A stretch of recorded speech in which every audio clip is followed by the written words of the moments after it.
नमस्कार, आपके साथ मैं हूं डॉक्टर अनुराग और आज हम बात करने जा रहे हैं एक ऐसे विषय के बारे में जो जुड़ा है सीधे आपके स्वाद से यानी आपके टेस्ट से।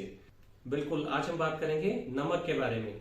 नमक एक ऐसी चीज है जिसका इस्तेमाल हर प्रकार के खाने में किया जाता है, फिर खाना चाहे साउथ इंडियन हो, पंजाबी हो या चाइनीज हो, किसी भी प्रकार की रेसिपी हो, लेकिन बिना नमक के आप एक स्वादिष्ट खाने की कल्पना नहीं कर सकते हैं। बिना नमक के सब कुछ टेस्टलेस लगता है।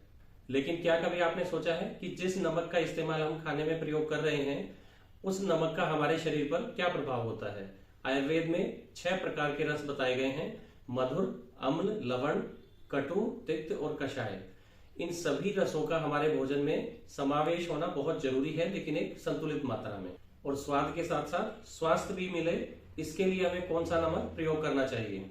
आयुर्वेद की संहिताओं में कौन सा नमक सबसे अच्छा बताया गया है, किस नमक को सर्वश्रेष्ठ बताया गया है? आचार्य चरक ने और आचार्य वाग्भट ने कौन सा नमक इस्तेमाल करने के लिए बताया है और नमक के कितने प्रकार बताए हैं और नमक के गुण धर्म और फायदे क्या क्या बताए गए हैं, इन सभी के बारे में आज हम चर्चा करेंगे इस वीडियो में। और यदि आप अपने और अपने परिजनों के स्वास्थ्य को सही रखने के लिए नमक के बारे में जानकारी प्राप्त करना चाहते हैं तो इस वीडियो में अंत तक बने रहें।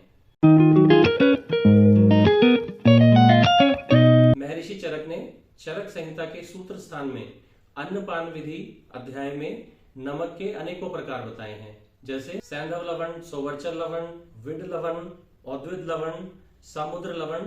इन सभी लवण के यानी नमक के औषधीय गुण भी अलग अलग बताए हैं, इन सब की प्रॉपर्टीज अलग अलग बताई हैं।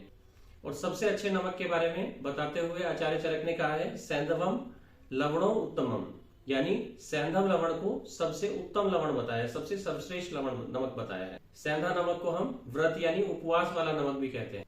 तो आइए जानते हैं कि सैंधव लवण को आयुर्वेद में सबसे अच्छा, सबसे उत्तम लवण क्यों बताया गया है। आचार्य चरक ने चरक संहिता में और आचार्य वाग्भट ने अष्टांग हृदय में सूत्र स्थान में सैंधा नमक के गुण धर्म, सैंधा नमक के फायदे, इन सब के बारे में विस्तार से वर्णन किया है।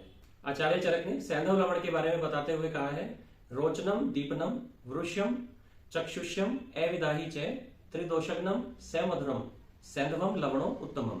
सैंधव लवण के गुण यानी प्रॉपर्टीज के बारे में बताते हुए आचार्य चरक बताते हैं रोचनम यानी भोजन के प्रति रुचि को बढ़ाने वाला। सामान्यतः आपने बहुत से लोग ऐसे देखे होंगे जिनका कहना है या जिनकी एक समस्या है ये कि उन्हें भूख तो लगती है लेकिन खाना खाने की इच्छा नहीं होती, खाने के प्रति अरुचि होती है। तो ऐसे व्यक्तियों में जो सैंधा नमक है, सैंधव लवण है, वो भोजन के प्रति रुचि को बढ़ाता है। इसके साथ ही बताया गया है दीपनम यानी अग्नि को दीप्त करने वाला। हमारी जो जठराग्नि होती है, सैंधा नमक उसको बढ़ाने वाला होता है। तो जिन लोगों को इंडाइजेशन की दिक्कत है, जिनको खाना ठीक प्रकार से पचता नहीं है, उसमें सैंधव लवण का बहुत अच्छा उपयोग हो सकता है। इसके साथ ही सैंधा नमक को वृष्य बताया है, वृष्य यानी शुक्र धातु को बढ़ाने वाला, यानी यह वीर्यवर्धक भी होता है। सैंधव लवण को चक्षुष्य बताया गया है, चक्षुष्य यानी हमारी आंखों के लिए फायदेमंद। तो सैंधा नमक जो है वो हमारी आंखों के विभिन्न विकारों में और आंखों के लिए बहुत फायदेमंद होता है। सैंधव लवण को अविदाही बताया गया है, विधाई यानी शरीर में जलन उत्पन्न करने वाला।